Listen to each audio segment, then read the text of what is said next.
Hello and welcome to the Strong and Sober podcast, a usually weekly show about overcoming addiction, mental health concerns, and doing everything you can to just be the best possible version of you wherever you are in your journey. Hopefully, this show will help because we are trying to show you that you're not alone and everyone who has overcome something has been where you are right now.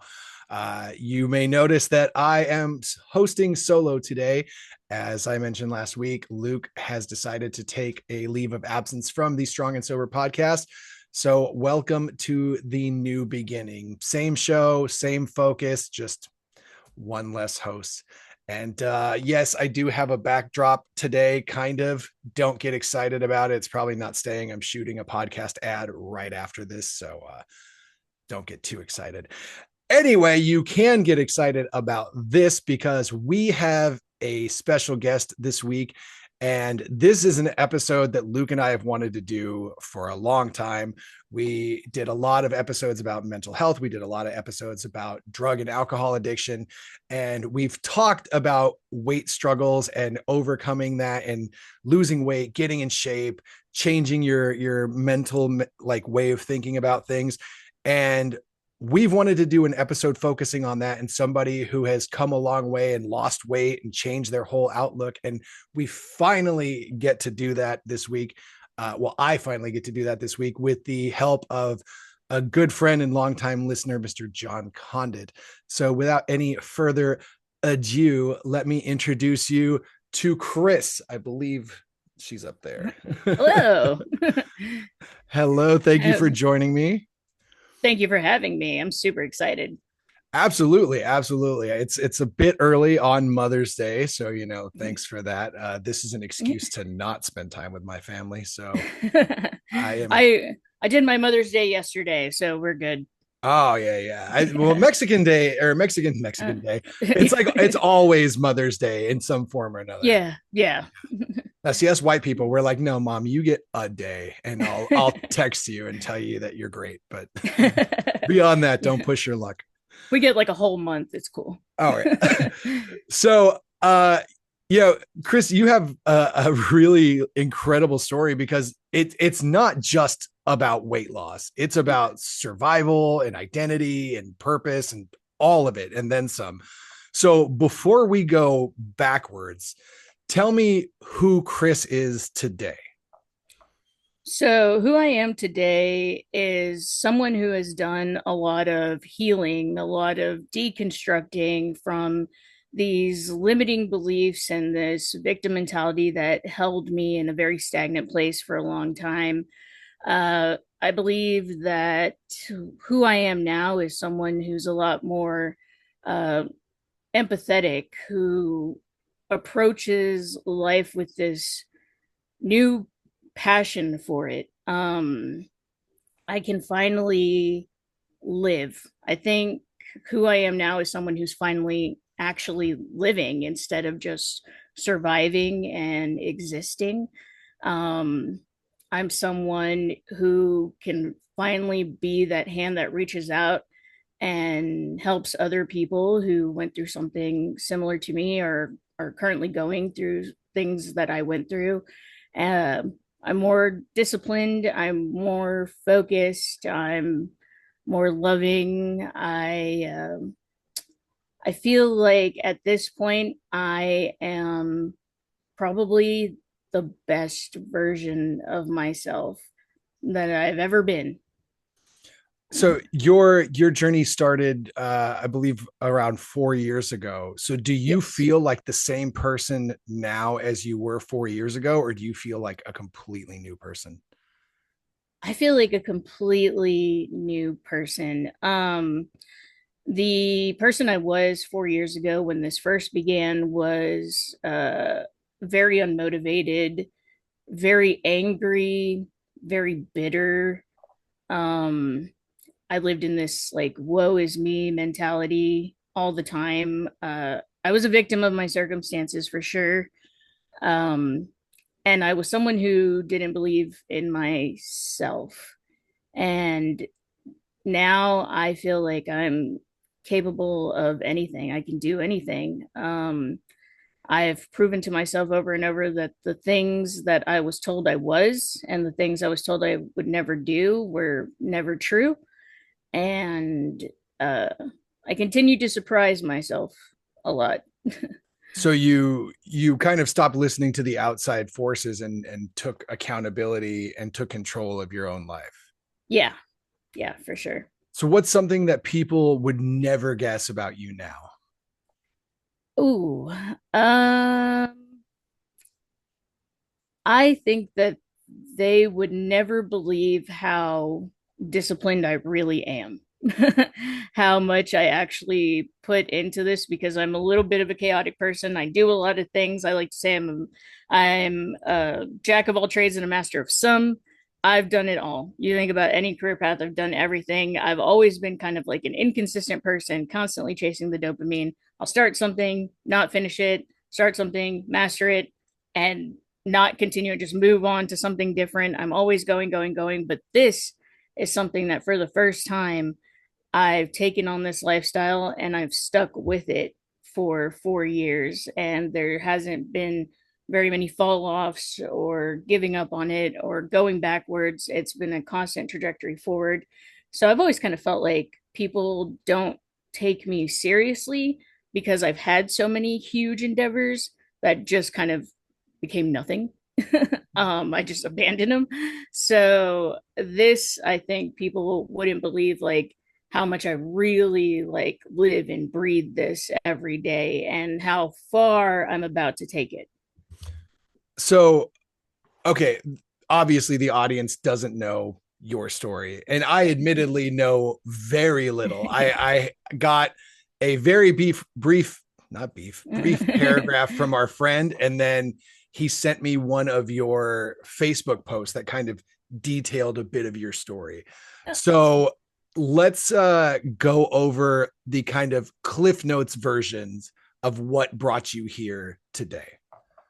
Okay, so it kind of starts as a child. When I was about 8 years old, I was already starting to develop and I was starting to put on weight really quickly. Everybody kind of said, oh, it's baby fat or it's, it's going to fall off or whatever, but it didn't. It just kept going and going and going. And by the time I was about 10 years old, I was already about 140 pounds. I'm only 5 feet tall, so it was a lot of weight on me. Um, that just kind of accelerated to where I got to a point where I was over 300 pounds and in a wheelchair due to a spinal cord injury I got when I was 13 years old. Um, and the tons of health complications, 9 surgeries, living in doctors' offices, doctors telling me you just need to be more disciplined, you just need diet and exercise. But something was even bigger under the surface that they couldn't really help me with, that they couldn't really pinpoint. And then 4 years ago, I had my massive surgery that wasn't for weight loss or anything like that. It was to fix my spinal cord. And after that, and the year-long recovery, I decided to change everything and really grasp that second chance at life to really delve in and advocate for myself and educate myself on how to heal myself because I learned no one was coming to save me. I had to do this on my own. So you mentioned that you had a spinal cord injury at 13 that put you in a wheelchair. What happened with that? How did you injure yourself? So, growing up, I was severely bullied. I was the typical, fat kid, curly hair, glasses, prime pickings for getting picked on. Right here. and Minus the curly hair.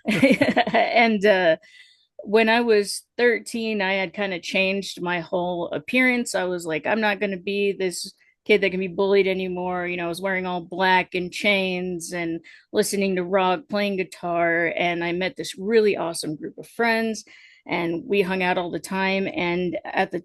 But I was always that girl that like the boys didn't look at. I was cool to hang out with, but nobody wanted to be seen with me that way. But all my friends were dating and I felt really left out. I was always a third wheel. And then I met this boy who was a good friend to me. And then we kind of became a thing, and he never really allowed me to call myself his girlfriend, but we were like an item. Everyone knew that we were like together.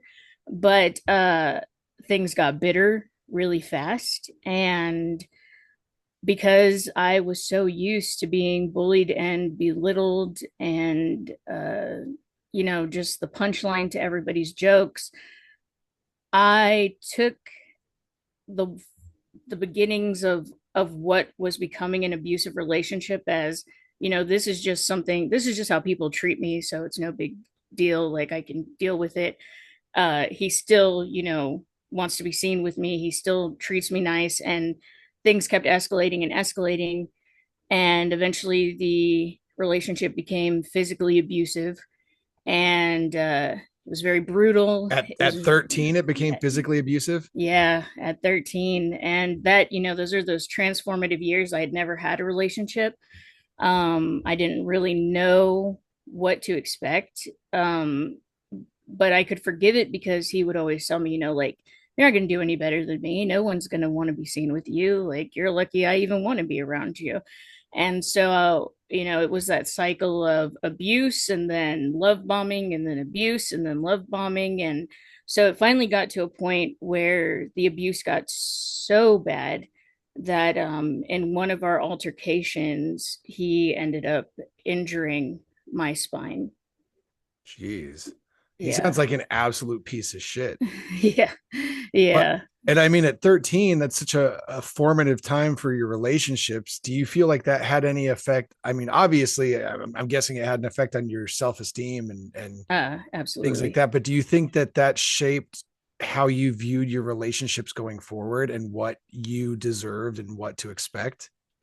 Yeah. So after I got away from him, even though it felt like I was in that for a lifetime because it was almost 2 years of this, when this was like seventh and eighth grade, when I got to freshman year, halfway through freshman year, I was like, I can't do this anymore. I got to get away from this guy. Like, he's going to kill me.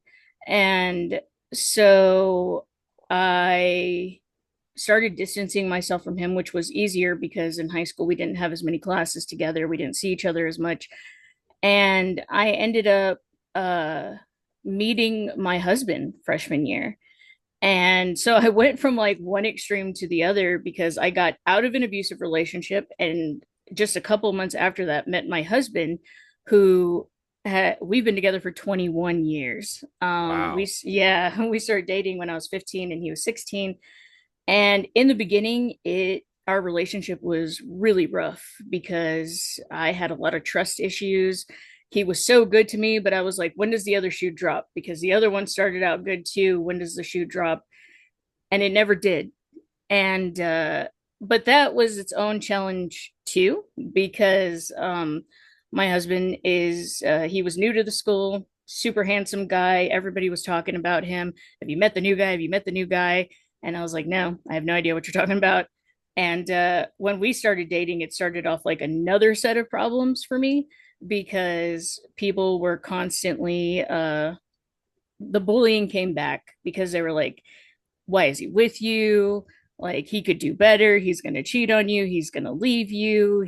Why would he even want to be seen with you? So getting away from that guy who constantly put that rhetoric in my head that no one was going to want to be with me, that he was the best I would ever get, to going to someone who treated me wonderfully, but then everyone else was telling me he's going to leave you. He's going to, he's not going to want to stay with you. He's going to cheat on you. That caused this weird, like, dynamic for me where I constantly felt like I had to perform to prove that I was worthy of someone like him. Like, my whole life was proving that I was worthy of being loved beyond my appearance because I had much more to offer people, but they never wanted to get that deep because I don't know, I guess the appearance meant more than getting to know me. Um so it was difficult. It was rough. Let's see, and I think that's really speaks a lot about you that you were able to recognize at a young age especially with the bullying and, the low self-esteem, that you had a lot to offer outside of your appearance, because a lot of people don't even realize that. They think that if they are not desirable, physically, that they have no value. And I really want to commend you for that. And a lot of people don't understand the mental struggles that come with being overweight. Yeah. I myself was at my biggest. I was 310, in third grade. I think I was 100 pounds. And I was the only freshman on the 234, I think it was 234-pound wrestling team. And it wasn't muscle like the other guys, it was fat. So, like, I understand how much mental health struggles come with that, like the feeling of not being accepted, the feeling of not belonging, the lack of self-esteem and all of that. So also, congratulations on 21 years. That is Thank you. impressive, especially with a high school sweetheart. Like, Yeah. that is an accomplishment. Usually high school sweethearts don't last too long. So kudos to you. Thank you. So before the hospitalization, before the weight loss, what was life like? We've built a little bit of what got you to the point you're at now. So what was the eating like, the weight like, and the physical struggles that got you to, the 2022? So back then, again, like I said, I always put on weight, and it was unexplained. Like, why is this happening? Everyone else could diet and lose the weight quickly. Doctors kind of threw everything at me. I did injections, I did pills, I did diets, I did exercises. I was diagnosed with PCOS when I was 16 years old, and they told me, you're never going to have children. It's not going to happen for you. But this is why your body is the way that it is. You have insulin resistance, and your body just holds on to all that sugar and everything that you eat, and it's not going to release it or utilize it like it's supposed to.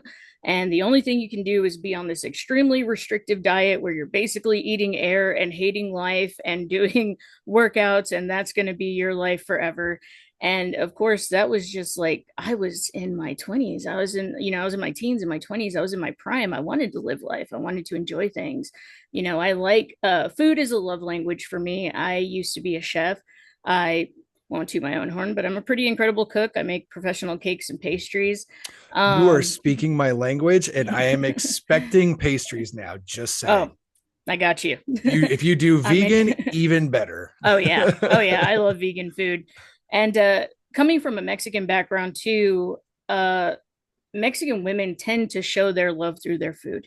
Oh We yeah. feed our families. My grandma was one of those people that when we got up, she had breakfast waiting, and while we were eating breakfast, she was cooking lunch. And then lunch came, and while we were eating lunch, she was cooking dinner.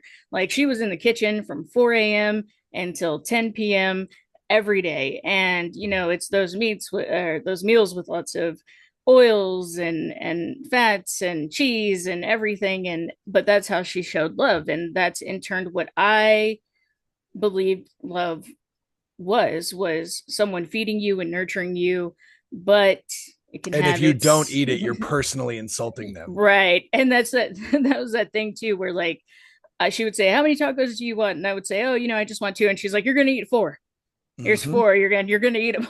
And then I'd eat the four, and she's like, you need two more. Yep. It's a I was married to a Mexican, and they would, comment on my weight, but then meanwhile my mother-in-law was like scraping food onto yeah. my plate. It's like, Yeah. am I fat or do I need to eat more? Right. So I would eat, like, food definitely became a comfort to me, and it became its own kind of addiction. It made me feel warm and fuzzy. It made me feel sustained. I love food. I'm a foodie. Oh man. Mhm. And still to this day, I'm a foodie. Um, but I would eat, I would starve myself, because one of the first things you do when you're young and people start telling you you need to lose weight or that you're too big, you start skipping breakfast. Everybody goes to skipping breakfast. I just won't eat that meal. but then later on you're eating a 2,500 calorie dinner to make up for the fact that you've been starving yourself all day, and you're not realizing that you're hurting yourself still. So I would eat, these massive dinners. Even as a child, I remember eating until my stomach hurt so bad that I couldn't move. I would just have to lay down, like this horrible pain, like I felt like my stomach was going to pop open. Eating to the point of pain is such a weird thing to look back on. Um, but to me, it was comforting. Uh, it was how I coped, and so movement started getting more limited when I was 13. I had my first knee surgery. My knee was bum, and then I had another knee surgery at 16 and another one at 19. And I even got to the point where at 21, this is kind of like the most pivotal point, I decided to go under the knife. I was seeing all these commercials for gastric banding, and they always said, "Oh, your insurance will cover it." And I was like, "Well, for sure, my insurance will cover this." So I went on the journey of getting gastric banding, and I got the procedure done after about 8 months of constantly going to doctors. I had to get a psych eval, I had to get a sleep study, I had to see a nutritionist, I had to do all these check ins just for my insurance to cover it. And when I got that surgery, I thought, this is it. Like, I'm finally, nothing's worked. The pills didn't work, the shots didn't work, the diets didn't work, but this is it. This is going to fix me, and it's going to be amazing. I had the surgery, and I lost 100 pounds in a matter of weeks. I was Oh, living wow. off of one can of chicken broth a week. Oh, Turns, that's all yeah, you were eating? that's it. That's it. Just liquids, protein shakes, and a can of chicken broth Was lasted that me. because you didn't want food, or was that because that's all you could sustain? That was all I could sustain, and it turned out that weight loss surgery actually kicked off 13 years of the worst health issues I would ever encounter. They kept telling me when I would go back and see the doctors, "Oh, you're doing amazing. You're a success story. You're going to be in our commercials. You're going to be our star patient. Look at you. You're doing great." My nails were falling off. My eyes turned yellow. My hair fell out. I had never felt worse, but I looked great, and everyone kept congratulating me, telling me how good I looked, and I was dying. It turned out that when they did my surgery, a gastric band holds 9 cc's of fluid, and there's a port in your stomach, and they can draw out that fluid to open up the stomach, and they can put more in to kind of close it and make it smaller. When they did my surgery, they're supposed to take all the fluid out so you can heal, and then they fill it. Well, when I went for my first fill, there was 5 cc's of fluid in my band. They didn't empty it. So my stomach healed small, about the Oh, size of the opening was about the size of a nickel. And I would choke every time I would try to eat solid food. It would get stuck in my chest and I couldn't swallow it. And I ended up getting kind of like that, a surgery induced bulimia.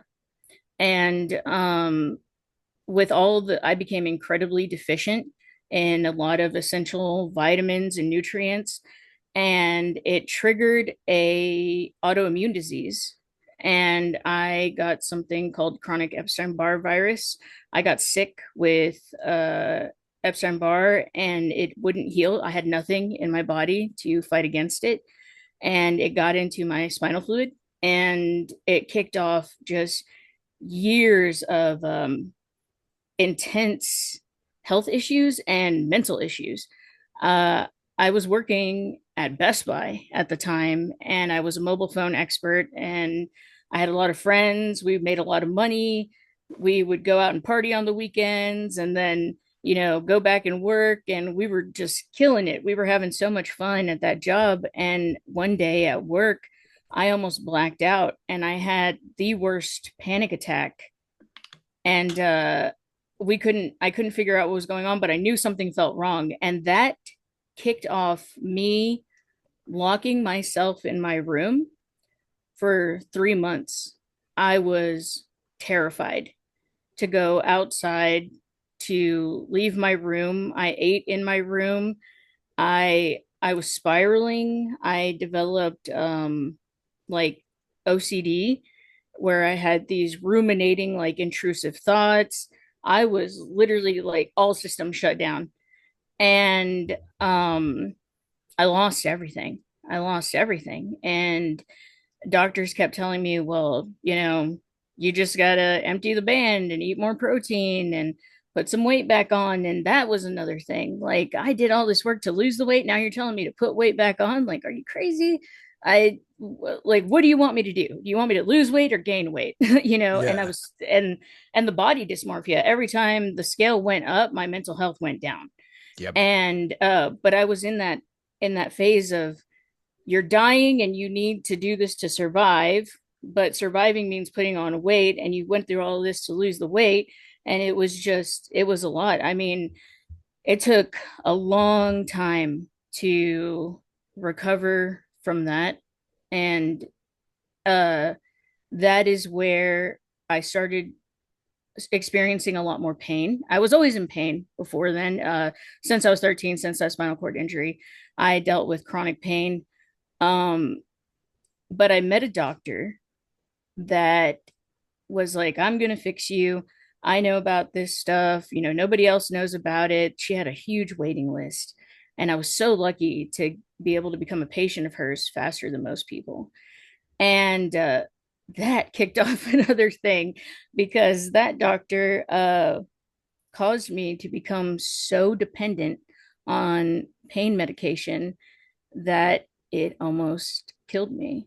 I almost overdosed on pain meds, because I went from, just a couple of hydrocodons and Vicodins to going up to taking 6 Dilaudid tablets a day, and tramadol in between for the breakthrough pain. So I want to go back just a bit when you were talking about eating as a teenager and, with your family and stuff. And you were talking about eating to the point of feeling sick.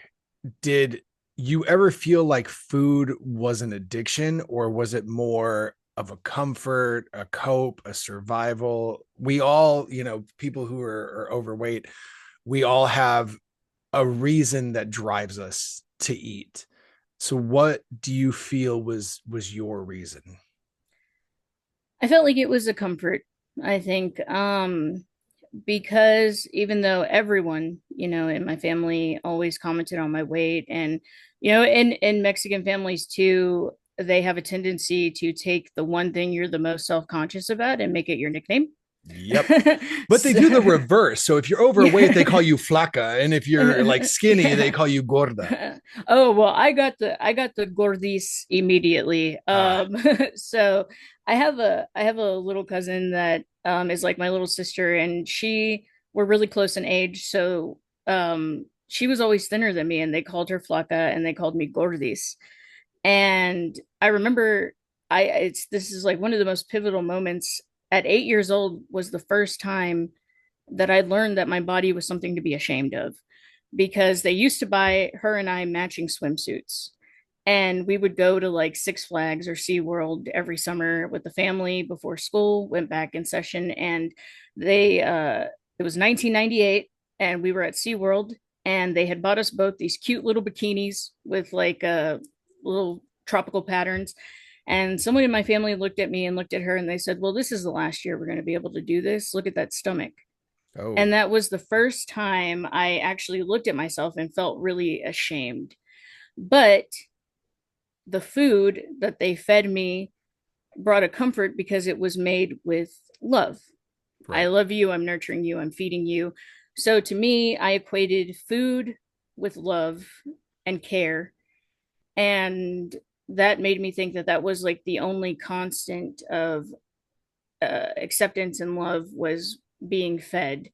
And it always gave me that warm, fuzzy feeling of like being with my grandma in her kitchen or my mom cooking these meals. It was, we're making this for you because we love you. We want to nurture you. And it, food equated to love. And I didn't feel a lot of love. So that's kind of, I So, overconsume the love. so with that, with food being your comfort and the thing that makes you feel loved, now you're going through this gastric bypass, and the thing that made you feel comfortable and the thing that made you feel loved is now gone. You're no Right. longer able to eat. You're no longer able to feel some sense of security because you no longer have that safety net. So one of the things that actually really hit me was how differently you were treated medically before and after the weight loss. So can you walk me through a little bit of that experience? I know you've, talked about the doctors wanting to have you gain weight and then lose weight, but with all of that going on, how much did that affect your trust in doctors? And did you start questioning yourself? And what else went on from there? You've got us to the point where you started trying to gain weight and having all these health problems. So where did we go from there?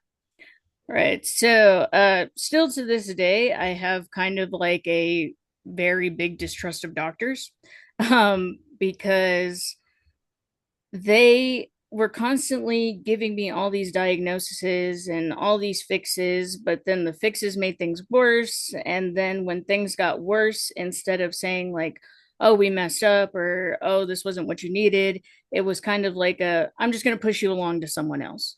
So I never had the opportunity to build like a good rapport with any one doctor because I was just being passed along and passed along and passed along. And every time I met a new doctor, they said the same thing: diet and exercise. You just need to lose weight. Well, this is what I've done, and I've already lost the weight. And now I'm here because I need to gain the weight. And then the doctor was like, well, who told you needed to gain weight? You still have more weight to lose. Like, I mean, I got to a point where I was diagnosed with chronic Epstein-Barr virus, fibromyalgia, chronic fatigue syndrome, possible lupus, and then in 2016, I was diagnosed with multiple sclerosis. And that was such a like earth-shattering moment. At that time, I am a mother. I have a daughter. She was born in 2013. Shows with those Uh, stupid doctors yeah, now. at 16, they told me I couldn't have kids. Well, surprise. She was born in 2013, and in 2016, when she was only 3 years old, I'm being told you have multiple sclerosis. You're going to continually decline.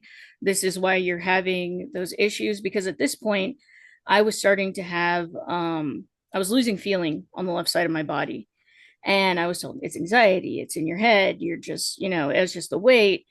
And after getting diagnosed with MS and being put on treatment for that, severe steroid treatments, where I was put in the hospital and put on these steroids that made me balloon even bigger, and taking these injections twice a week that caused all this swelling and pain, and living with that, and trying to cope with the fact that I had this degenerative disease, to a year later going for a checkup and being told there was no evidence of disease.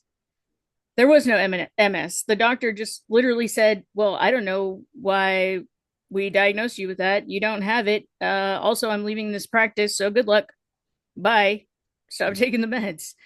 And I was like, what? The whiplash of trying to accept that I might not be around for a long time, and that my life was going to take this horrible trajectory, to being told, well, never mind, and moving on. Uh, of course, I had a huge distrust of doctors, because if it wasn't that, the doctors that I did see for my pain and stuff just accused me of being a drug seeker. They were like, you're just seeking pain meds, and there's nothing weird. It was put in my file that I had a doctor one time, right before I ended up in the wheelchair. My foot was completely paralyzed. I couldn't move it. I was in a panic. I was like, what's going on? I couldn't feel my leg at all. I couldn't move my foot. I went to the doctor, and he said, you're drug seeking. And he was like, you're He just, told I'm you that gonna, straight up? yep. He said, you're just drug seeking. I see it here in your chart. You have all these meds. You just don't want to get better. I'm going to put it in your chart that you're a drug seeker. He even told me straight out, he said, "You're as bad as a heroin addict." And he kicked me out of the Jesus. hospital. And he said, "I'm going to make sure that no one in this hospital sees you." And from there, that's when I met my spinal cord surgeon, who would be the one that would be the one to save my life. So when everybody's telling you that you are drug seeking and they're misdiagnosing you with all this stuff and dismissing you, you were still overweight at this point? Yeah, yeah. So I did put the weight back on, tenfold, So tenfold. what did you start at? And then after the gastric bypass, what did you get to? And then what did you get back up to? So I went from 250 pounds down to the 150, and then up to 278 pounds. Yikes. Yeah. See, and there's actually a lot of people don't realize this, and I'm so glad we're getting to have this conversation because this is something I've lived through as well. And a lot of people don't understand that there's actually research that shows that overweight patients are statistically taken less seriously medically, and they're more likely to have symptoms that get blamed on weight and just dismissed before there's any proper testing done. And then if you were fortunate enough to lose the weight, then suddenly the doctors are compassionate and they want to run tests. And I have had back issues like for forever. You talked about being picked on as a kid. When I was probably, I think, 10 or 11, I was picked on and I wanted to fit in. And I remember specifically there was a point where I was literally letting myself be used as a stepping stool. All the kids wanted to slam dunk at recess. And so I was letting kids step on my back and jump up to slam dunk. And I remember one kid ran and full on my low back, and I felt a snap. So I always had the back pain. And when I was probably 20, I don't know, maybe like 28, I went to the doctor again, complaining about my back, numbness in my leg. And I remember he told me exactly, well, everyone's got back pain. It's just because you're overweight. Just lose the weight and you won't have back pain. And I immediately told that doctor to go fuck himself, and I got a new doctor. Yeah. Uh, but so what does that do to you? What does that do to somebody mentally when something is wrong and you're just being dismissed? And not only that, being I don't want to say called names, but, like saying you're drug seeking, like basically saying that you're doing something that you're not. Right. It, and it's one thing to be overweight and have that experience with the doctors where they're already doing that to you, but then adding in the fact that you're also a woman, like, Oh yeah. exacerbates that. It's the small brains. Yeah, yeah. I'm just being hysterical. I'm just being dramatic, and that was what I started to see was, okay, I'm just dramatic. I'm just lazy. This pain that I'm feeling is not valid, even though I'm crying myself to sleep every night because I'm in so much pain, even though I'm losing feeling in my legs, even though I'm having all of these symptoms, and even though I'm deteriorating more and more every year. I'm just dramatic. I'm just lazy. I'm just unmotivated. Something is just wrong with me and it made me feel very alone because I didn't know anyone else that was going through these kinds of issues. And I felt like it's just me. I'm the exception. I'm the exception. I'm the problem.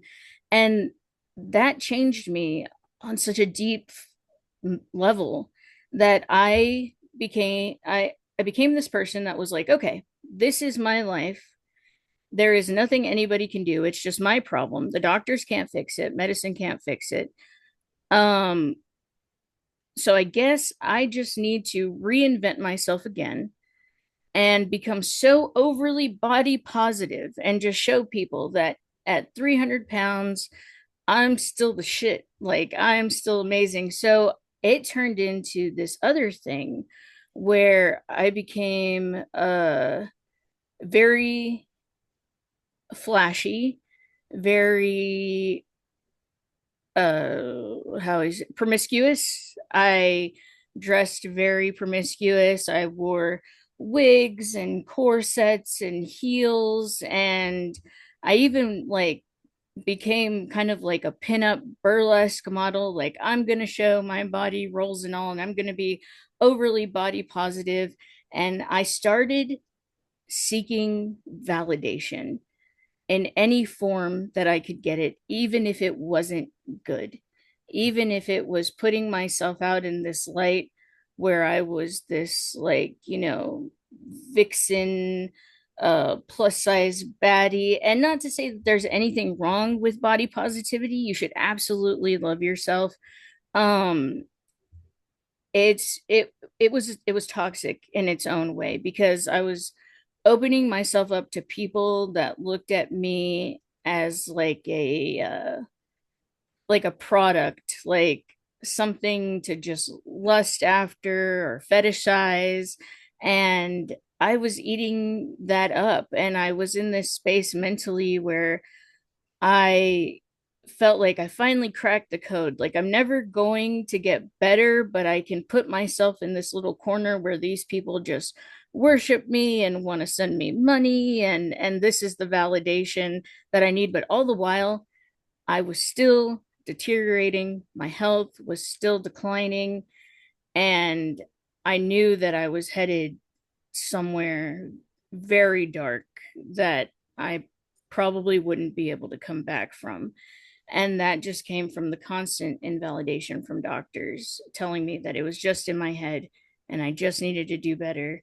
And I knew that I couldn't because I tried everything. What else was there to try? I did the surgery, I did the diets, I did the drugs, I did the shots, I did everything. I worked out. I tried to work out, and nothing was sticking, nothing was working. So I guess it got to a point where I'm like, well, this is as good as it gets.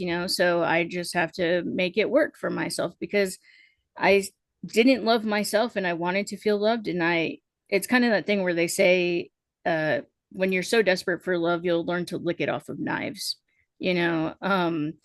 And so I kind of went down that path of trying to be this overly body positive, even though I'm over 300 pounds and I'm the sickest I've ever been and I'm falling apart, I'm still the best. Look at me and love me. And that was rough. So, did you believe the body positivity, or was this more of a fake it till you make it kind of thing? Fake it till you make it. Yeah. So, Yeah, definitely. so at this point, you're 300 pounds. You're seeking validation wherever you can find it, and you're getting it to an extent, Mhm. and I'm sure to an extent getting the validation that you've wanted for so long, the comfort, the love, the reassurance, that's got to feel good at some point. But you're seeing the forest for the trees at this point and seeing everything that's actually happening behind the veil. So at what point did you decide something has to change? Was there a specific trigger? Was it a slow thing? So, I talked about that spinal cord surgeon. Um, I ended up finally seeking a doctor to look at my back because I knew that that's where I had the most pain. That's where the most problems were coming from. And I was starting to fall a lot. I could not feel the left side of my body. Like, I couldn't move it. I was like, this is now something I cannot ignore. And when I went to the doctor, they did all the imaging, and I remember them coming to me and saying, what happened to you? Were you in like a horrible accident? Did you fall off a cliff? Were you hit by a car? Like, your back is in shambles. And I didn't disclose to the doctors then what had actually happened, but they told me I was going to have this procedure, and it was going to be super intense. And they were basically going to cut me open in the front of my chest and open me up like fillet me like a fish, and I was going to be in the ICU for a month. I was going to be on life support. There was a good chance I wouldn't survive the surgery. Like, it was super intense. And at this point, my daughter was 4 years old. So after that, going back and telling my parents, like, this is what they're saying. My parents were like, no way, we want to meet with them. They met with the doctors, they told them the same thing. And my dad, he cried and he said, I'll hire a nurse to take care of you 24/7. I don't want you to do this. I don't want you to do this surgery. We'll find something. We'll make something work. And so I sat on it. I sat on it for a while. And then 2 years later, I ended up in the wheelchair. And I was basically bedridden and I couldn't stand for more than 10 minutes, couldn't walk. And it was when I realized, looking back at photos of me and my daughter and my family, it was just us laying in bed. Or me in the wheelchair. I have this photo of us. We went to this like Christmas park thing, and my husband and my daughter are in this cute little photo booth behind me, and I couldn't get in there because I was in my wheelchair, and it had like pillows all over the floor. It was like a foam pit, and I couldn't walk in there because I wouldn't have been able to get out. And so I'm outside of the photo booth in this wheelchair, and I'm over, 300 pounds, and they gave me a prop to hold, but my family was behind me. And I thought, I'm just existing. I'm not living. I'm missing out on so much. And I'm putting this burden on my husband that, my daughter and my husband are going to become my caretakers. And so it was 4 years after that, in 2022, where I met with my spinal cord surgeon, and I talked to him again, and he said, well, we do have a surgery that we can do. Um, and it's still going to be incredibly intense. And he said, in my 40 years of practice, I've only done this 3 times. You would be the fourth. And you're going to have about 8 months of recovery. You will be in the ICU. There's a 75% chance that you are going to die during or shortly after the surgery, or you're going to be a total paraplegic. You're going to be completely paralyzed. Um, but it is the only option. And I sat with it for a long time because at this point, my daughter's 8, and I'm thinking, I'm either going to survive this and thrive, or I'm going to die and traumatize my daughter and my family. Um, but I'm not living. I'm already dying. So maybe we just do it. Maybe we just see what happens. And that was when I decided, let's do it. Let's do it, because this isn't living. And were you, I mean, I'm guessing in a sense you had to be optimistic that it was going to be a positive outcome, but was it something where the idea of not going through with the surgery and living this life where you couldn't be there with your family and being a burden, did that just become more of a weight than the thought of actually dying and literally not being there for your family? Yeah, I kind of thought of it this way, like, with me being around, I'm stealing their lives. I'm taking away from them. Um, they're having to dote on me, they're having to take care of me, they're shuffling me to doctors. I'm not giving anything to them, so what's the difference of whether I'm here physically or not, you know? Um, at one point I had that dark thought of, even if I do die, it's kind of better for them, right? They don't have to have this burden anymore, and they'll recover, and they'll move on. And but if I survive, great. But if I don't, I kind of looked at it that way of, either way, they get freedom, you know and that was a really hard thing to come to terms with, to think of myself that lowly, that maybe it's just better if I'm not here. So what's there to lose, right? So the fact that you're sitting here, I take it the surgery was a success. Yeah, You yeah. didn't die, right? I didn't die. I Okay. didn't. Well, great. Congratulations on not Thank you. dying. Yeah. So I don't think I established this before. We know it's your spinal cord. So where? Because I think the whole time I was thinking it was your low back, because that's usually what you think of with back Yeah. injuries. Yeah. But talking about being cut open and flayed like you're basically being autopsied, Right. I'm guessing it's not your low back. Right. So it's actually my entire spine. So it was my thoracic spine that was causing the most issues. My spinal cord was so like you have your spinal cord like this. Mine was kind of doing this twisted mangled mess right Like up in an the MS thoracic kind spine. of thing. Yeah, so that's where all that neuropathy, nerve pain, nerve damage, and everything was coming from, and that paralysis was coming from was my spinal cord was being suffocated, and so they ended up doing a procedure called a posterolateral thoracotomy, and basically they had me laying on my side with my arm up, and they cut me from under my left breast all the way to under my left shoulder blade, a huge incision all the way across.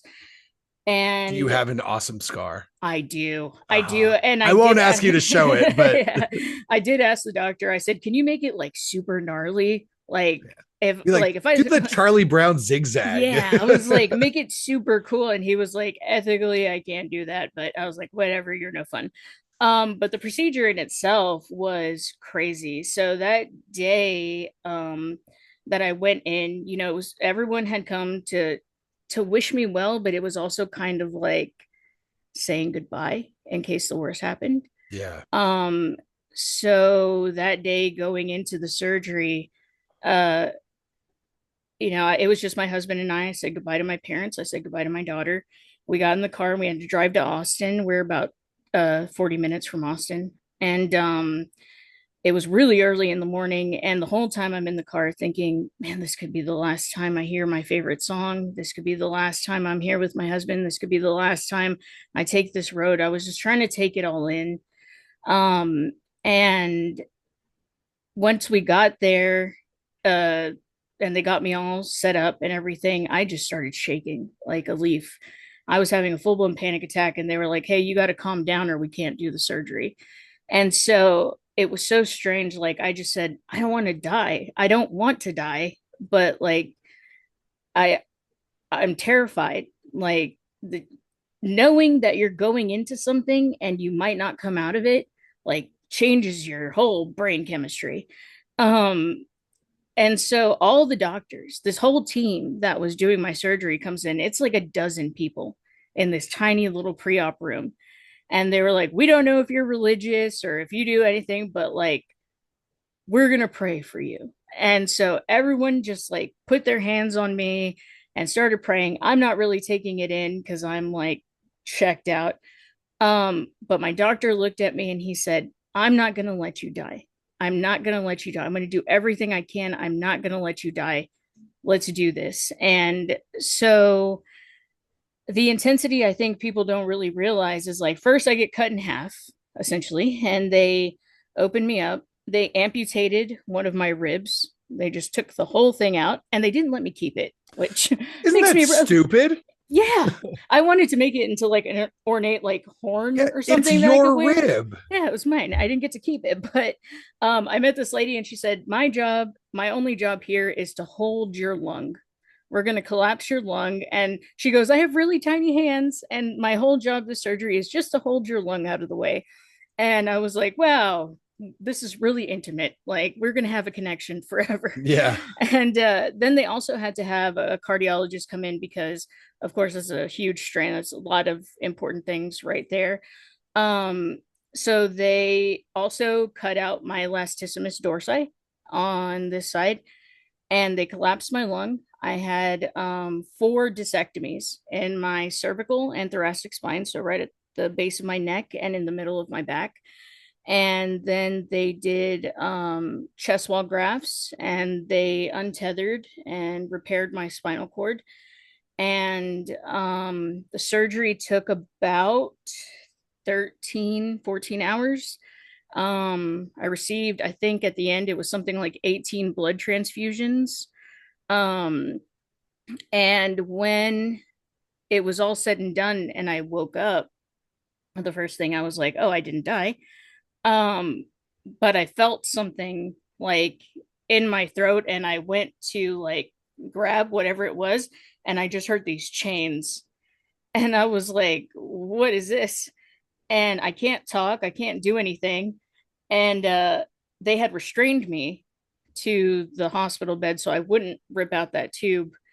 And so I was like, I need a nurse because I'm awake and I'm in this horrific pain. I mean, like otherworldly pain. And so I was trying to hold my breath, which was really funny to think about now because I was on a ventilator. Yeah. So it Just did breathing for nothing. you. Yeah. So I just started like flapping my hands to rattle the chains and they came over. And I also had this like searing pain in my hip. And I was like, why does my leg hurt so bad? My leg is killing me. And I couldn't speak. So they gave me a notepad and they were like, do you want to write something? And I just wrote, ow. And they were like, oh, yeah, ow. And I was like, leg. And they said, oh, yeah. So in the position we had you in, your hip dislocated, Oh, your leg dislocated. And that's what that pain is. And it was like my right leg was like 5 inches shorter than my left leg after the surgery. And so they moved me into the ICU. I had this giant chest tube. I also have like an awesome hole right there in the side where nice. that was. And I'm in the ICU. They got me off the tube and they were like, you need to cough, cough, cough, cough, get all these fluids out. I felt like I was drowning. I had like 4 IVs stitched into my heart. I had central lines. I had IVs in both hands and in both crevices of my elbow. I was just hooked up to tons of tubes. And they finally get me into my room. They get me on some pain medicine. And, my husband comes in. He's happy I'm here. They tell him she's stable. You can go home. You've been here all day. He says goodbye to me. And then I'm just left in this room by myself. And this doctor comes in, tells me like, hey, after you stay here, you're gonna be here for a week, and then we're gonna move you to general for a week, and then we're gonna send you to an inpatient rehab facility for a month and a half. And I said no. And he was like, what do you mean no? And I said, no, I've never been away from my daughter this long. I want to go home. I want to be with my baby. And he said, you can't. You're going to have to learn how to like regain your strength. And I also lost all feeling in these two fingers and down the side of my hand. I had no feeling at all. Uh, That's the C6. yeah, there I was had no, that well, no, mine were these three, but yeah. And it was, I play guitar. So that was such a bummer. Um, and I had no feeling there. And so in the ICU the next day, rehab comes in and I said, I'm not going with you. I know you're here to tell me about it and I'm not going with you.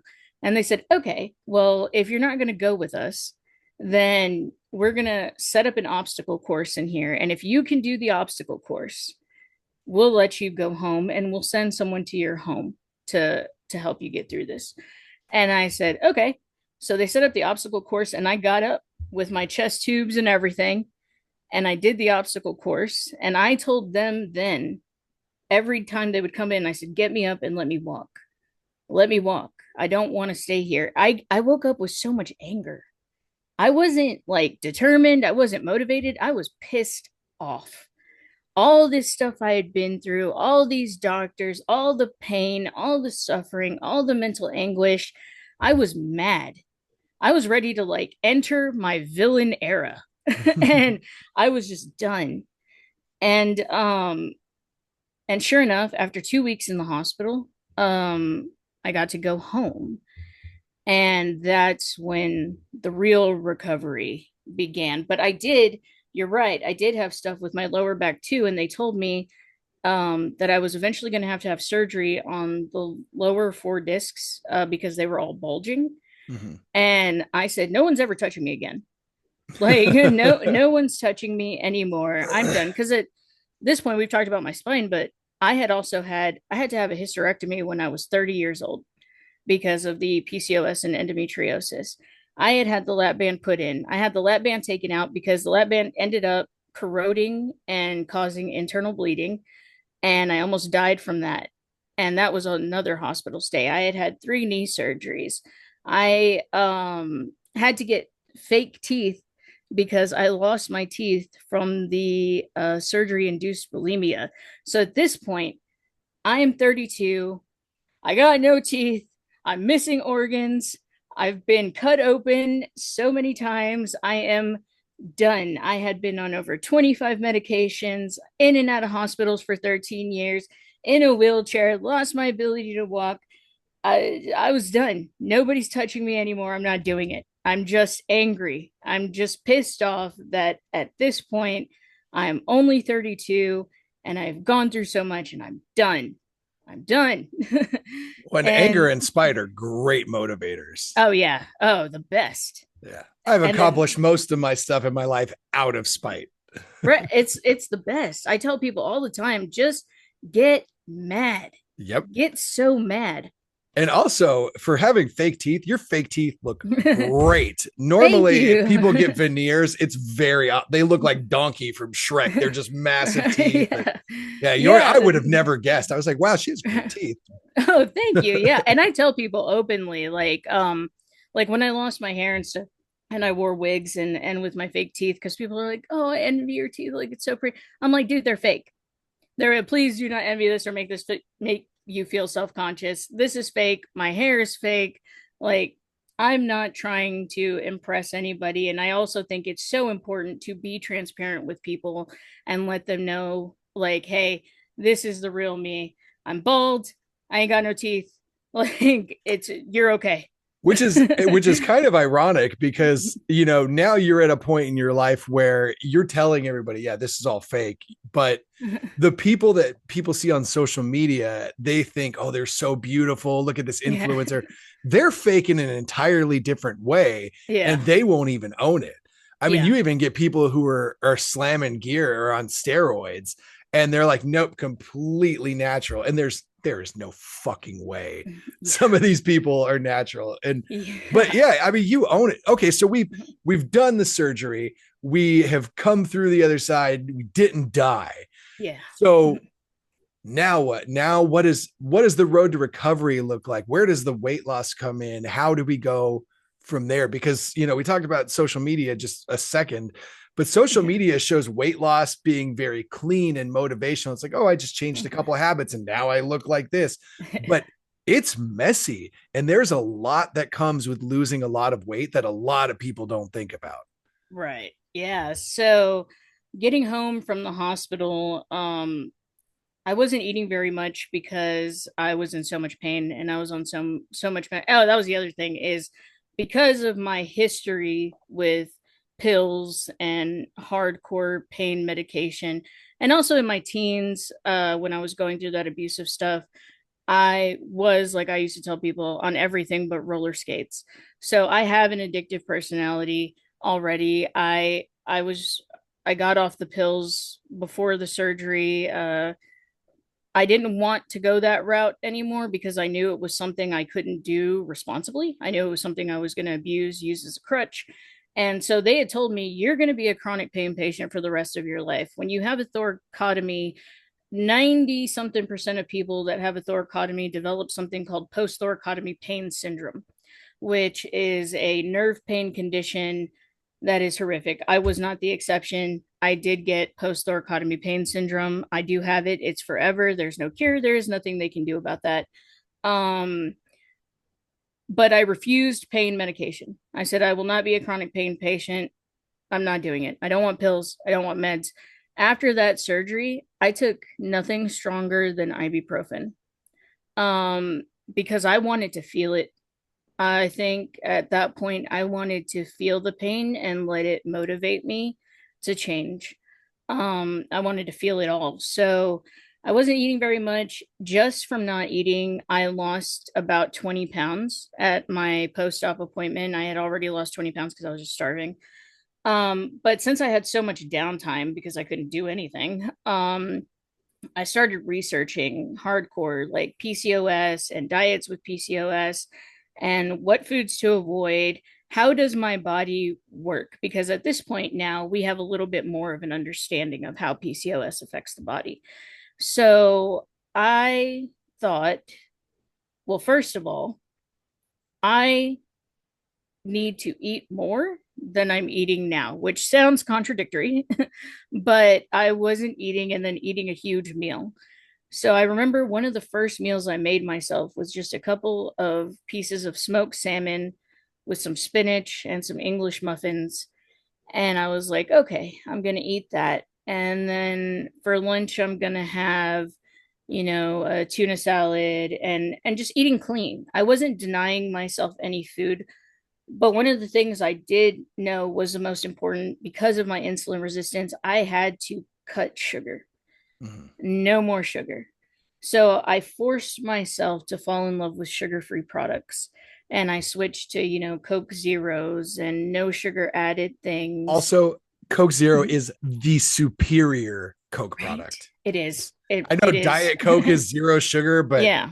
doesn't No. compare. Yeah, Coke Zero is the best. Sorry, And go ahead. no, no, yeah.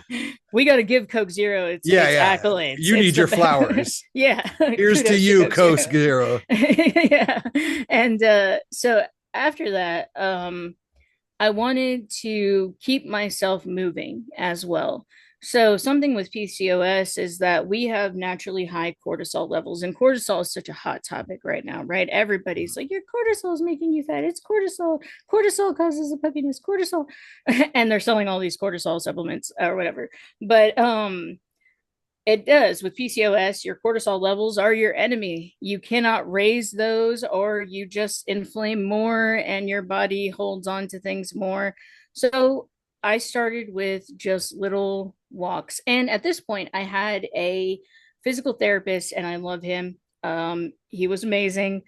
He came in 5 days a week for the first couple months and helped me get that leg back into place because my hip dislocated, my leg was off. So man, every time he'd come in, he was like, today's the day I'm going to make you cry. And I was like, I won't give you the satisfaction. And Fight. yeah, spite. I was like, I will not give you the satisfaction. Even when he brought out the blade, oh man, that was the worst. They were trying to break up the scar tissue along the incision. So it was this blade, and he would put this cream and he would scrape Ugh. along that incision to break up that scar tissue. And oh god, that was torture. But I was seeing the physical therapist. I was eating more, but eating clean. I had cut out sugar.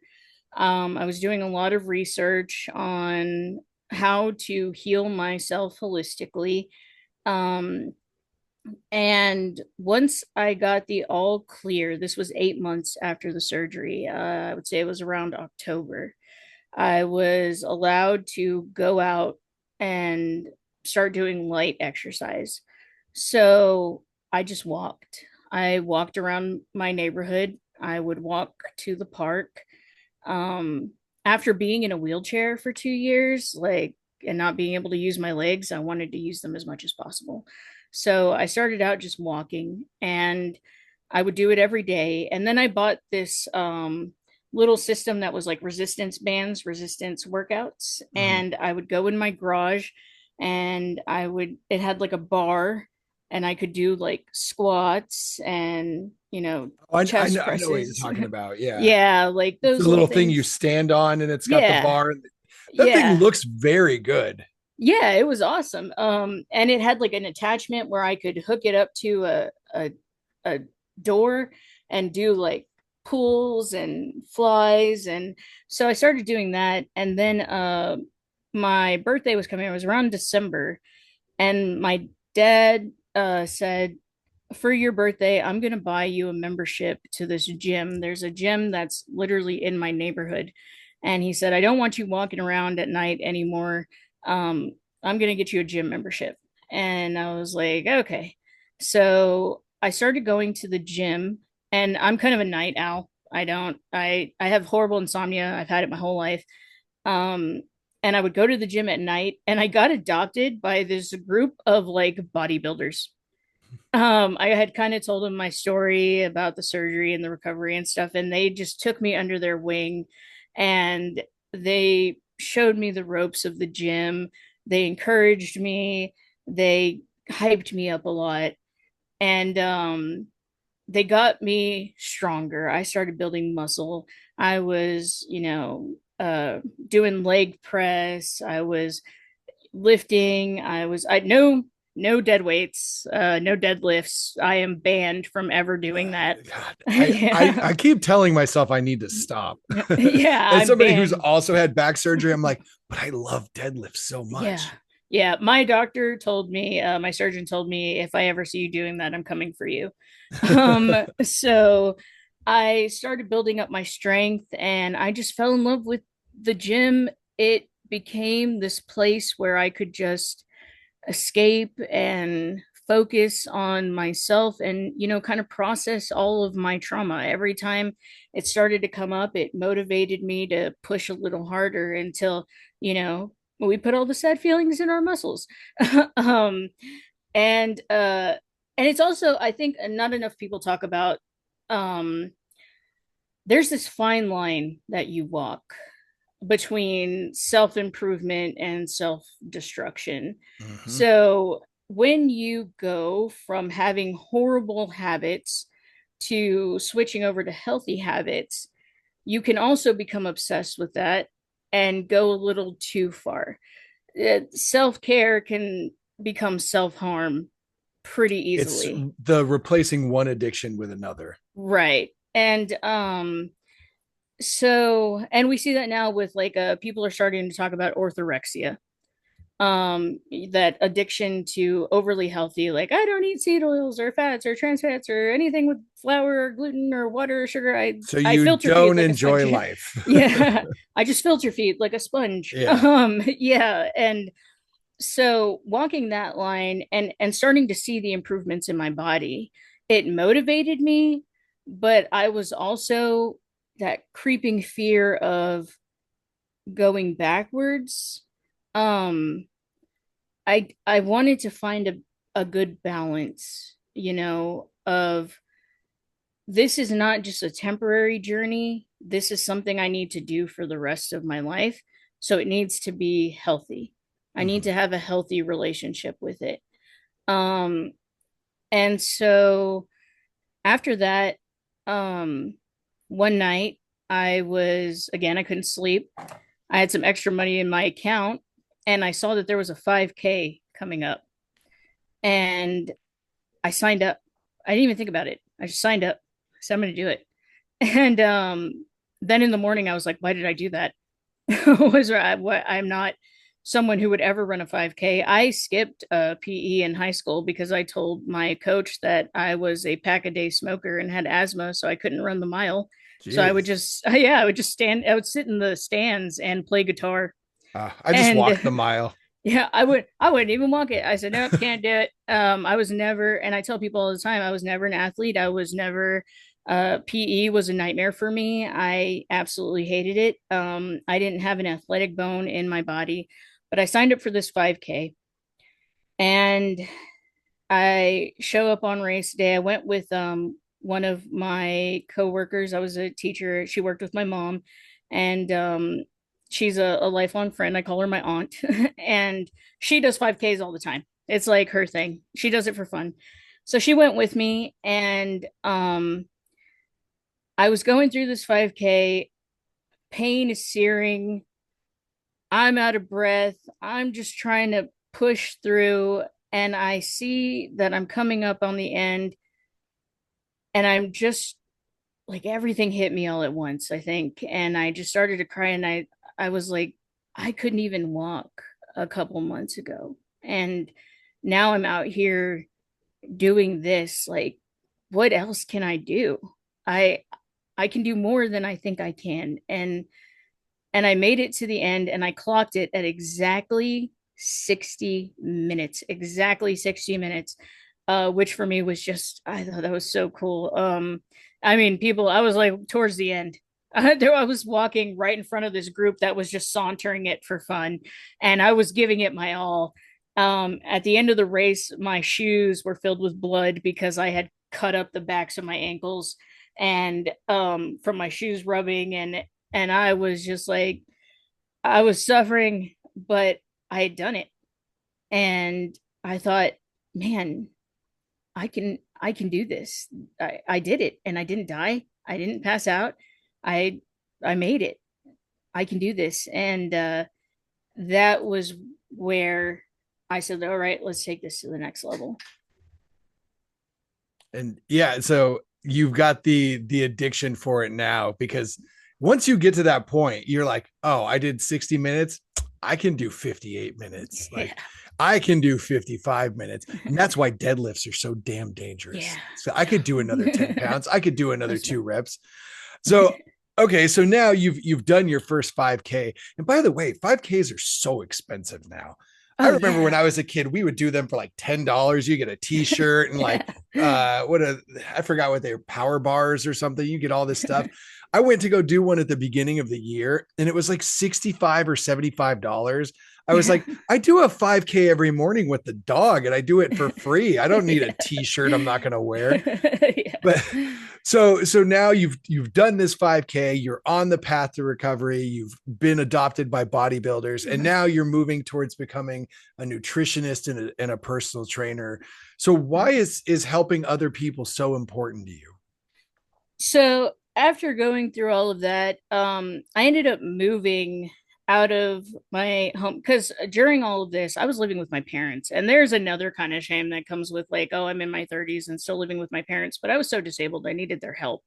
I couldn't function by myself, so I needed to be with them. So I finally move out and I go to this little town that's even smaller and more country than the town I live in right now. And they didn't have a gym. So that was like to me. So I was traveling 20 minutes each way or 40 minutes a day, just coming back to my gym. And then finally, a gym opened up where I moved and I joined that gym. And I met my personal trainer who became kind of like my mentor and the one that put me on this trajectory to where I'm at now.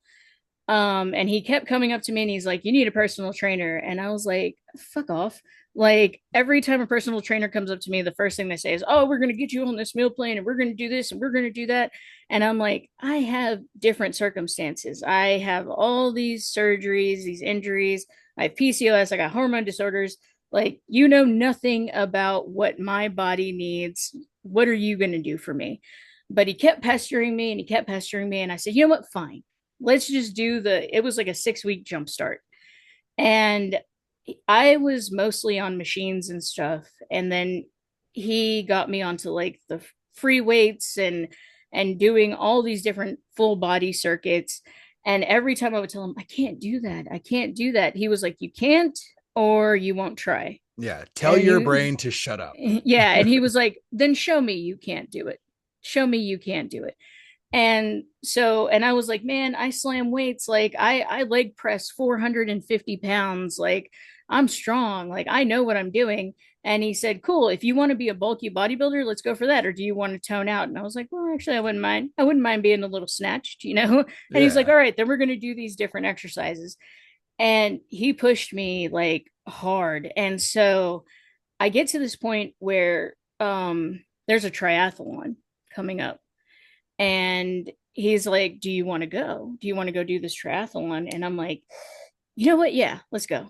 So I'm kind of like his unpaid assistant at this gym. We're a super small town. We're bringing in people. I'm sitting in on his classes. He's also training me. We go to this triathlon and he introduces me to these people that run the gym that look like me. And they're running the gym. And I was like, wow, I I've only ever seen these people that are like, the Instagram models, the fitness models, and I never thought that I could be someone that would be able to help other people until I met these people and I did the triathlon. It was a cycle, a run, and a row, and I clocked that in 48 minutes. And so I was like on top of the world, and I started telling him, I think maybe I want to I want to help people. And so I started doing classes with NASM, the National Academy of Sports Medicine. And the first certification I got was I became a certified health and wellness coach. And then I became a certified group fitness instructor through the AFAA. And then I became a adapted fitness personal trainer. So that was the thing, is I'm not just a personal trainer, I'm an adapted fitness personal trainer. So I wanted to help people that have gone through issues like I have, the morbidly obese, the elderly, and then tying in my special education background into this too. um, People with special needs, people with mobility issues that are in wheelchairs or use mobility aids, um, because there's such a gap in the fitness industry for people that were like me.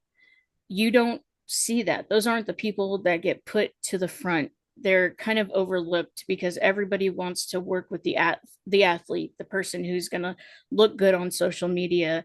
They want to take someone who they can show and be like, look at this absolute unit I built. And for me, I have made peace with the fact that even though I am fit and I am healthy, I'm still a bigger girl. And it's because it took 32 years to get to over 300 pounds. I'm not going to get super skinny and snatched in a couple of years and have it be sustainable and lifelong. I look at fitness not for aesthetics, but for health. Like, I look at people and say, when you are 60 years old, will you be able to get in and out of the tub? Will you be able to get in and out of bed, go up and down stairs? If you fall, will you be able to get yourself back up? Um, I'm looking at this as a lifelong goal, something that people do forever so they age gracefully and they get to live their best lives. Because for a long time, I grieved that my best years were behind me. They were wasted to illness and disability, and I thought I missed out on so much. Like, I was so sad my best years are behind me, but I've realized that they've only just begun, because I can age gracefully and healthier and better, and I'm more alive and feeling greater than I ever have. And I want to bring that to people that feel like it's too late. I'm too far gone. I have too many problems, because you can't really come to me and say, oh, but this and this and this. And because I'm going to go, oh, yeah, well, I had this, and this, and this is where I'm at now. Like, these are your self limiting beliefs. There is a way to achieve your goals through adaptive fitness. If you can't do this standing up, let's do it sitting down. If you can't run, let's walk. If you can't walk, let's crawl. If you can't crawl, let's roll. Like, we'll do something to get you to where you are feeling your best, because I was always a person that was told I didn't deserve attention. I didn't deserve love. I didn't deserve affection because of the way I looked. And I believe that about myself. And now I look at people that are going through the same thing and believe those things about themselves. And I believe that everyone deserves to have a happy life. This world is hard enough already, and things are tumultuous, and people are suffering, and everyone's getting down and depressed about circumstances. But it's beautiful. This life is so beautiful. It ebbs and flows. And I'm thankful for the highs and the lows. I'm thankful for the struggles. I'm thankful for the things that I went through. Looking back at my journey, all the pain, all the suffering, everything I went through, I'm so grateful for it, because without it, I would never be here. And now I want to give back to people. And it's been such a rewarding experience, and also so incredibly hard. um Having people look at me and go, well, what the hell can you teach me? Like, you don't look like you do anything. I have people that don't know my story that look at me and think I'm just starting. They don't know where I came from. They don't see the progress I've made. And I say that a lot. I feel like I have to sell my story because I can't sell my body. I can't sell my image. I can only tell you where I came from and what I've overcome and where I'm at now. And I actually just got my I'm a certified nutrition coach as well, and I also got certified for helping people with on GLP-1s, on weight loss medications, to utilize those safely and get the most benefits out of those, because I don't believe that's cheating. Some people need it. It's important, and it's something that's really taking the world by storm right now. And we see those stories of people that just, get really sick on them because they're not getting those nutrition needs met. They're just relying on the medication. So I want to be able to help build those foundations for people to continue to live a happy life, no matter where they come from, no matter their disability, if they're able, not able. We're going to find a way. Let's find a way, because you deserve that.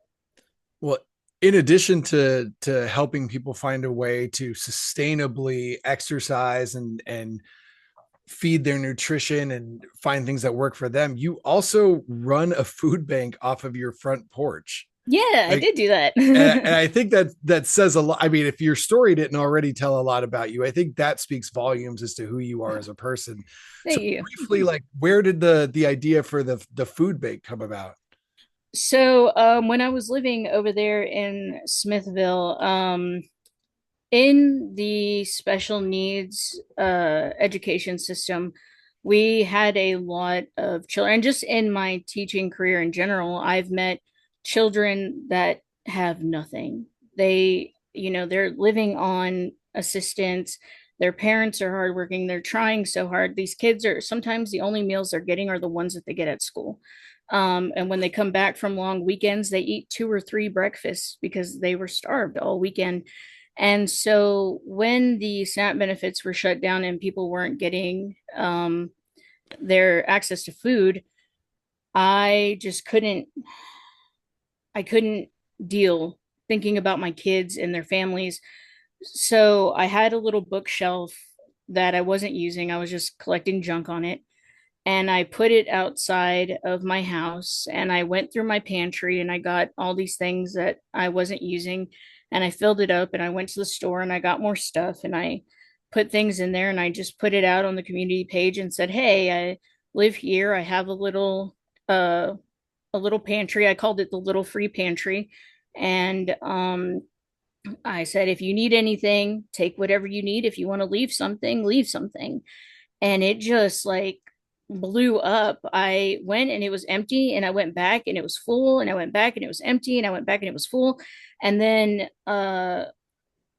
people started bringing me more shelves and more food, and then people were bringing farm fresh eggs and herbs and vegetables from their gardens. And then I got a clothes rack, and people started bringing clothes and blankets because the winter was coming and everyone was struggling. So I moved it up onto my porch, and it was like a little corner store. And I also did I made like celebration boxes, because even before this, way back when, I used to make cakes for my students whose families couldn't afford birthday cakes, because I think every kid should have a birthday cake, like a cool one.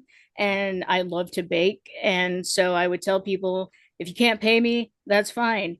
Draw me a picture, write me a card, whatever, give me a hug, and I'll make you a cake for your kid, because every kid deserves to feel special on their birthday. And so I started making these celebration boxes where you could make cakes with just a can of 7 Up and a box of cake mix. And I put like an aluminum pan, box of cakes mix, can of 7 Up, some candles, um, the frosting, and people would come and say, "Oh, it's my grandpa's birthday, it's my kid's birthday," and I would give them those, and the community ran it, and it was such an incredible experience. Then we started taking in baby items, because I had people that would come up and they would just be in tears, and they were like, "My kid was going to go to bed hungry. I had no more diapers. I had nothing." And my I had people come up and fill up my pantry, and one lady, she had come up and she said, she filled it up, and I walked out there and I said, "Oh my God, thank you. Like, you didn't have to do this." And she said, "My family wasn't going to eat, and this is how we survived when we had nothing. I got a job, and now I want to give back, and it's the least I could do." And we started taking like toiletries and stuff like that too. And to have the community be able to come together, and I didn't ask anybody, well, how much do you make, or what do you do, or do you really need this? It was just, you need it, it's here. And I've always told people, you can have money, you can have success, you can have fame, but if you don't have community, you are truly poor. And just being able to outreach that way puts things into perspective, because I didn't have very much either, but I knew there was people that had even less. And I try to keep that mentality of staying really humble. I've been at rock bottom. I've been in rock bottom's basement. And it's through the kindness of others and people believing in you and lending a hand where you start to build those steps to climb out. And I always want that to be the cornerstone of what I do and who I am. I just love people. I really love people. I love experiences. I love this life. There's so much to learn. And I want to be a pillar in the community where people know that, you know, if nobody's in their corner, I am. I think that's honestly the most beautiful and poetic part of your story is that the person who was overlooked and dismissed and made to feel unloved and unwanted and uncared for and told that they can't and told that you're the problem and told that there's nothing we can do for you is now taking all that they've learned excuse me, is now taking all that they've learned and showing other people, hey, you are loved, you are cared for, you do matter. Sometimes you just need someone to believe you, you need someone to see you, you need someone to help, and I'm going to be that person to do that. And showing people that not only can they do it, they can do it on their own, and they have the power and the ability to do more than they ever thought. So, in a sense, all these people that shat on you your whole life have made you into the amazing person that you are today. So I Yeah. would say we could thank them, but fuck all of them. Like, Yeah. thank you for taking your trauma and your struggle and turning it into something powerful and helpful and beautiful, because your story is not just about losing weight. It's not just about finding yourself. It's about being dismissed, about surviving, rebuilding, and now helping others to do that too. You are going up the mountain to your best self, and you are pulling other people with you. Yeah. And that's the most incredible thing out of this story. I Thank mean, you. also you survived with like 25% odds. That's Yeah. pretty impressive. So with everything that you've been through, everything that you're doing now, and everything that you've learned, what's the biggest lesson that all of this has taught you? It's never too late. You can always sit there and say one day, or you can say, okay, day one, let's start. Um, you are not what everyone says you are. You are who you know you are. And it is imperative that you learn to sit with yourself and face all of your fears and insecurities and advocate for your best life. No one's coming to save you, but there are people that will help you when you want to help yourself. Living in a victim mentality um, made me complacent with what I had going on, and it enabled me to continue living as a victim of my circumstances.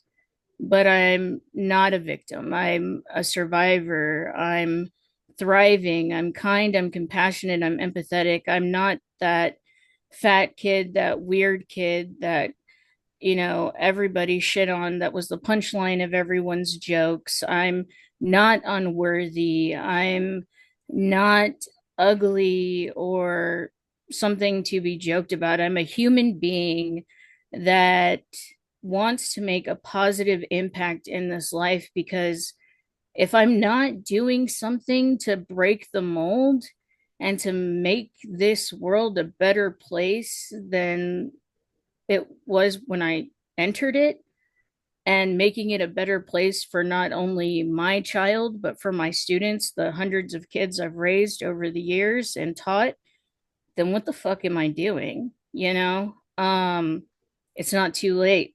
It's never too late. And you're worthy and you deserve it. And people make mistakes and they make bad choices and they do what they can to feel love, to feel acceptance. And no one should fault you for that. We're supposed to change. We're supposed to evolve. We're supposed to be better. We're supposed to strive for more. And it's okay. Make your amends, forgive yourself, pick yourself back up, and truck on. Your past is in your past, but let it be the foundation that builds your future. Don't go back on those mistakes. Don't go back to where you were. Keep striving for more, because life is beautiful. It's worth it. Being here is a gift that I don't take for granted. I got a second chance that a lot of good people I've known didn't get, and I wish that they were here to see what I've accomplished. And I thank them every day for being in my life and helping me grow and move forward. For them to be motivated by the fact that they're not here. Like my aunt, she was like my other mom, and she passed away at 46 from a massive heart attack. And she was the closest thing to me. We both struggled with our weight, and she fought her whole life to lose weight and get thin. She was the one I could relate to, and I lost her almost 14 years ago, and that was such a hard thing. And I wish she was here to see it. And now, because of her being in my life and teaching me what she taught me, I've become a better person. To all the people that hurt me, they made me stronger. I thank them for that again. But yeah, thank you, but fuck you. But thank you. Um, and you're worth it. You're worth it. It's not too late for you. You deserve better. Go get better. Yeah. And people treat the weight loss like the transformation, but as Chris has showed us, the real transformation is what happens mentally. And Chris, thank you so much for coming on and telling your story. I feel honestly like we've just scratched the surface. I feel like there's so much more. And maybe we can do a follow-up and dive a little bit Yeah. deeper and talk about where you're heading next and all that. Yeah. But I really, really appreciate you joining me and telling your story.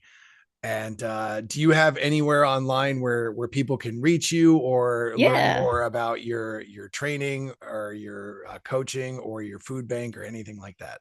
Yeah, so we're really on the so I did move. I am looking forward to the summer is going to be a lot of doing more community outreach. So when I moved, my little pantry had to shut down because I moved to a different town. But I am looking at working with the food bank here, with the food pantry here in the town that I live in now. I'll be doing work with the rec center here in my town to do some community walks, some classes for children with special needs to have those movement breaks and wiggle breaks. But if you want to reach me, I have an Instagram, fat, the number two, fit Chris, Cris, fat to fit Chris on Instagram. I am also starting a business called Balanced Body, Wild Soul, where I will have all of my services available to people. And right now, everything's still very much in its infancy. So I am looking for people that would like to take on a challenge, whether it's in one of the areas I help or in all of them. You can reach out to me there, and I'd love to help you. I'd love to meet you. Yeah, I think that's it. Also, I have never heard anyone say they're looking forward to a summer in Texas. Right. It's all I know though. I do good in the hot climates. I used to think, man, I need to be up north, but ever since I lost weight, like I get so cold so easily, so I welcome the absolutely painful sun. I know that struggle. Well, you have heard Chris's Instagram, fat2fit Chris at Instagram. You can reach out to us on Instagram, Strong and Sober Podcast. If you have any questions, comments, suggestions, or you have an inspiring story that you want to tell, reach out to us, strong and sober podcast at gmail.com. You can follow me on Instagram at Matty Ding Dong, Matty. And if you can't spell ding dong, you're a ding dong. Thank you again to Chris. Make sure to give her a follow, check her out, help in any way that you can. And as always, stay strong, stay sober, and stay tuned. And we'll see you probably next week, hopefully next week, sometime on a Wednesday. We'll see you soon.